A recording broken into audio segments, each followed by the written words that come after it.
Guys, kamusta kayong lahat? So ngayon guys, ay magluluto tayo ng Chinese soup. Ito ang klaseng soup na niluluto ng tempong soup. O ayan, na-prepare ko na lahat. Ito ay naka-blanch na guys. Ito ay ang pork bone. Bali, 54 ang nabili ko, 54 chickpea. So, na-blanch ko na siya at nahugasan ko na rin. And ito, winter melon. Mura lang po sa palengke guys, nasa $5 lang. Pero pinati ko lang siya kasi masyadong marami. Pag nagsusup ako guys, hindi ko na tinanggalan yung balat kasi ayaw naman ko. So, ito hindi pa nawawala sa soup ko. Meron din tayong beans. So, yan. So, ngayon guys ay nagpapakulo na rin ako ng tubig. Masakto lang po. Good for 4 person or 3 person guys. So, yan. Kumulo ako. Lagay ko na naman.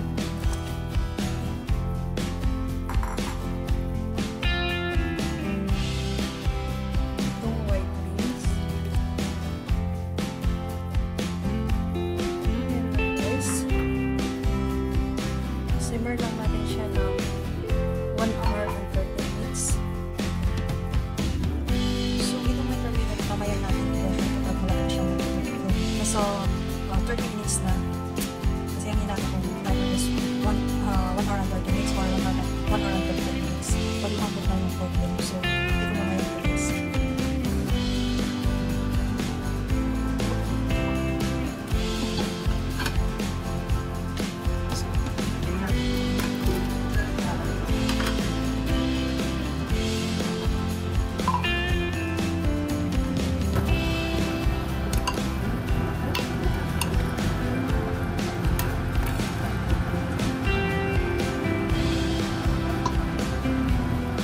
Guys, naghanap natin ng problem.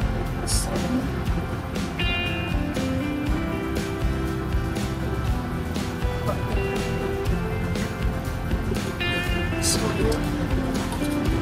guys, ito na ang ating soup.